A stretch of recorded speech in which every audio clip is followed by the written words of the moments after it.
Yeah. I do know this. I was looking at it. Where is it?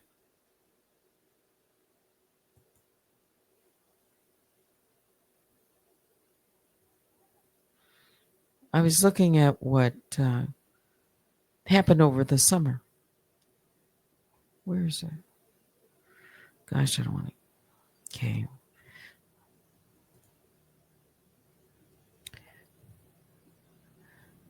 This was Copyright Claims Board, Daniel Robertson versus Maggie. And on those two claims, and something that was really interesting here, again, is that the board sent a link on August the 13th, 2025, for a virtual conference to the claimant. That would be Danielle Robertson, at the email address provided in the claim and at another email address the claimant had provided in the previous claims. There were numerous. The presiding copyright claims officer waited 15 minutes after the scheduled time for the conference to begin, but the claimant did not appear. Well, what was that conference for? It was a hearing order to show cause, to explain a question that the board had. And the claimant hadn't filed a response to the order to show cause. So, board sent this link. Okay. The officer waited 15 minutes after the scheduled time for the conference to begin.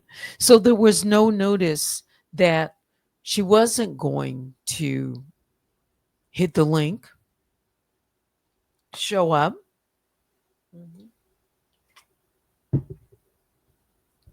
Right. So the board that she would not be attending or explain her absence thereafter. The officer recorded a statement on the record and then concluded the conference. Claimants' assertions of good faith are not credible. No, not even a courtesy call to say I'm not even going to hit the link. Claimant sued the respondent in federal court. Here's the clip. This was the tale for the CCB. They did a reference. The claimant sued the respondent in federal court on June 17, 2025, specifying in federal complaint that the respondent is a resident of Canada. The complaint, Robertson versus Germain, June 17, filed. Claimant knew that the respondent apparently resides in Canada at least a month before filing these claims before the board. That was the tell. In California, in a federal court, this defendant knowingly, it says it right here, knew when she filled out that CCB, she knew she wasn't a resident of California, but the box that, the drop down box, she clicked California. Okay. Claimant knew the respondent apparently resides in Canada. The fact that the claimant submitted claims with an obviously inaccurate address for a foreign respondent, despite the knowledge that the claims against foreign residents are prohibited, has not been refuted. So she didn't refute it. They wanted to question, they want to ask her something. This person has a history of evasion. Tell that to the judge. Put that in the report. You didn't tell the judge this.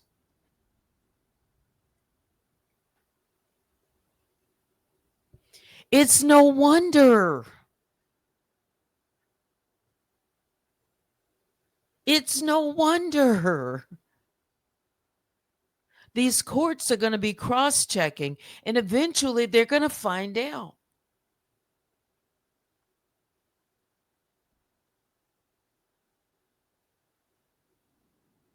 But there's something very interesting that I'm not going to talk about this. Not tonight. Maybe it will show up somewhere on Tuesday. I don't know. I'm looking at something. Claims asserted against a person or entity residing outside the United States are categorically not subject to determination by the Copyright Claims Board.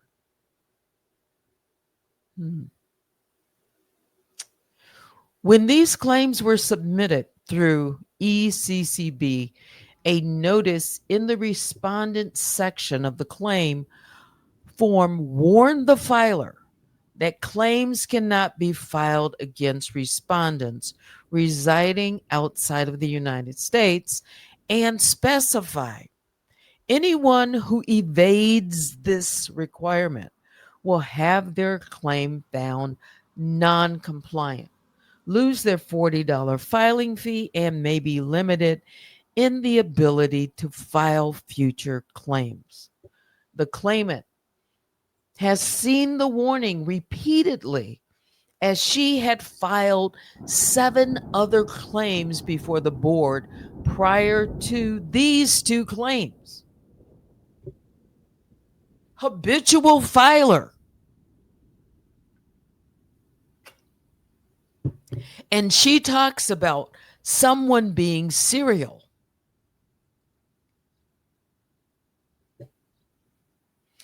Before submitting each claim, claimant also certified under penalty of perjury that the information provided in the claim was accurate and truthful to the best of her knowledge. Well, she knew back on June 17th. She knew.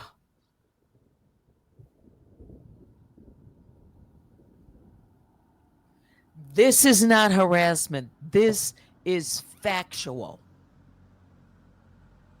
This individual has a history of evasion. This individual has a history of filing legal forms that she knows, filling out incorrect information, but yet she says people misrepresent things about her. This goes in one ear and out the other. No one questions it. No one says anything about it, barely. Maggie talked about this. A handful. She does not want to be held accountable because she's anonymous. She gets away with it. She gets away with it. She wants to stay anonymous so that she can do these very same things. And all the courts don't know this.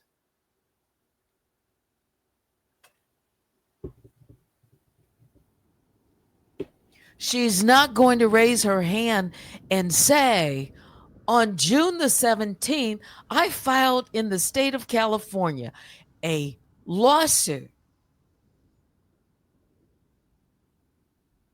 Residency, California.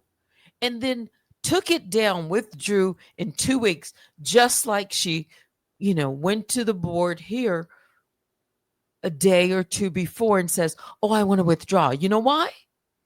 Because they called her to the mic. We want, okay. So we want to ask you some questions, and there's going to be a link, and it's going to be at a certain time, and we expect you to appear. She ghosted CCB. That's the thing. She ghosted because she would have had to turn the camera on and answer some questions.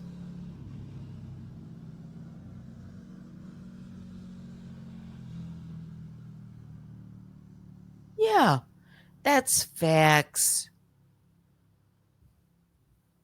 It's 12:32. Let's wrap this up. Before submitting each claim, claimant also certified under penalty of perjury that the information provided in the claim was accurate and truthful. Remember, in the now deleted video from April the 10th of 2024, when she went one day after the PPO hearing, less than 12 hours, she hit her channel at 11 o'clock in the morning, somewhere around that time. And she said, she called my name Sabrina. Is she going to tell the truth, the whole truth, and nothing but the truth? Because people are going to listen to me because I tell the truth. They come to my channel, she said, because I tell the truth. No, she doesn't. It's right here in black and white. She didn't tell the truth to the CCB, and she's not telling the truth. She's spinning things. She's evading. And she said she will do what she needs to do to win. These CCBs were nothing more than a paper trail. That's it. That's all. If somebody wants to question, why am I talking about this? This has meaning to me. This is what is going on. It's a pattern. It's been going on for years.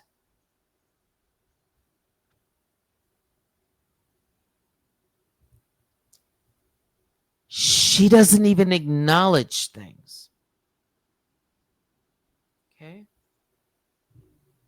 Sooner or later, the bad faith,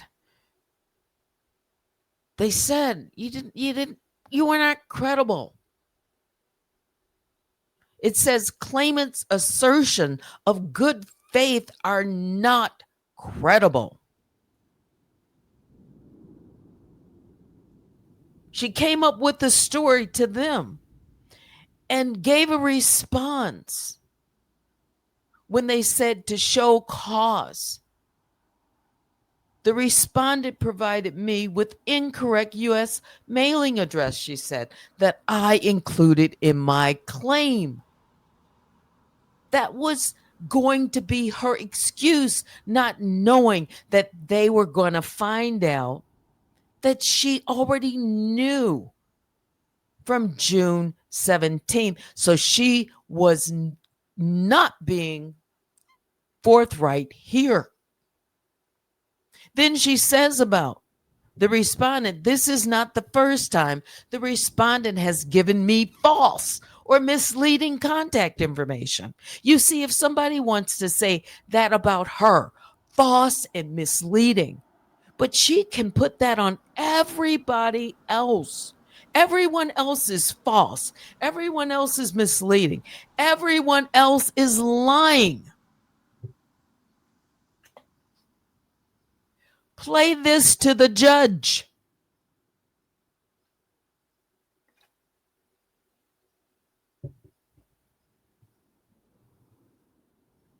She doesn't want to be questioned because she'd have to own up to it.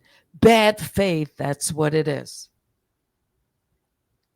That's what we're dealing with. I've known it for some time. Other people are just learning. She's not a person of her word. Period. The respondent, she says, gave her incorrect. This is how she responded. But even though she responded, they wanted her to show up and explain. She ghosted them. She said, based on the information now known. Oh, you mean suddenly when they find out that the CCB found out. Oh, now, based on information now known, respondent appears to reside in Canada, and I acknowledge that Copyright Claims Board does not have jurisdiction. She knew they didn't have jurisdiction because she looks up all of this stuff. She talks about jurisdiction. Look at her pleadings. She has pages and pages and pages. You'd think she was an authority on jurisdiction, because she's been pleading that this court here in Michigan doesn't have jurisdiction. And here we are again at that. But there, she says, oh, she had a realization, an epiphany.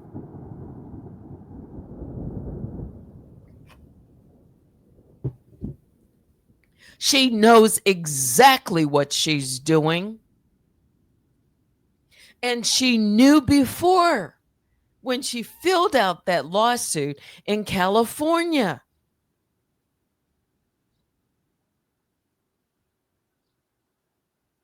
She has multiple addresses, multiple aliases, multiple.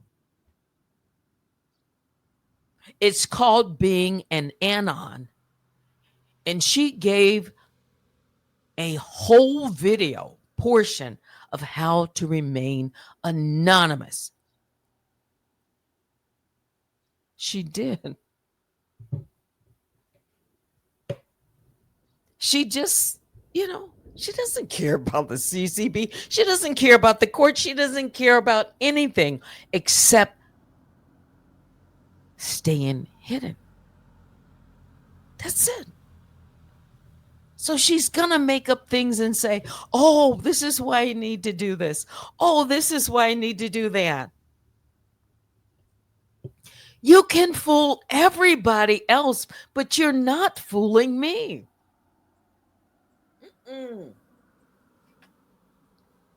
I'm not buying it. No matter how it turns out, I'm not buying it, what you're selling.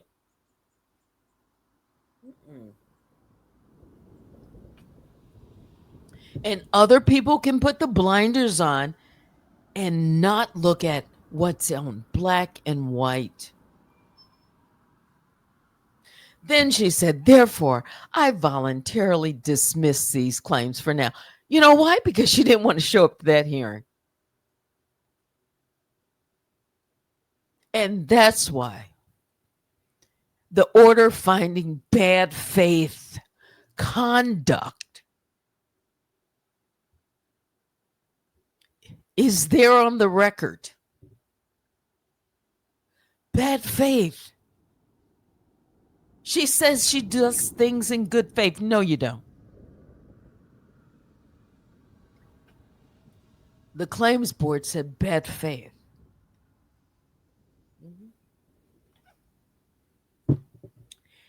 That's it.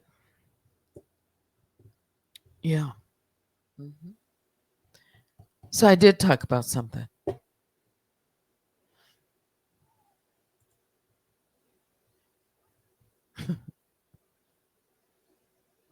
Who you fooling? She said she's the smartest person in the room. And if someone tries to outsmart her, she just can't deal with it. Not the judge or anyone. She's trying to stay, like to the judge, she's this little demure. Oh, please. Oh, please. If it would go in her favor, she'll start it all over again. I know. This is why this needs to come out. And I'm doing everything from my part. And yes, I can talk about this because if somebody doesn't talk about it, it won't get out. And she wants to silence the truth. That's why she doesn't want it. Because there are only a handful of people that will be strong enough to tell the truth about what's going on. And we've seen the consequences of it. But I'm here and I have to deal with what I'm dealing with because I want resolution. I hope y'all have a good night. I've got to get some rest.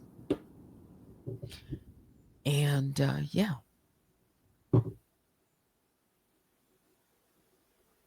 Biggest bear hugs go out to all the grizzlies and the honey bears. Please hit the like on your way out and maybe join me sometime.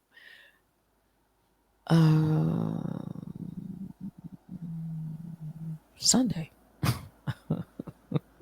We'll see. All right. Thanks for watching. Until next time, I'm Teddy. Good night.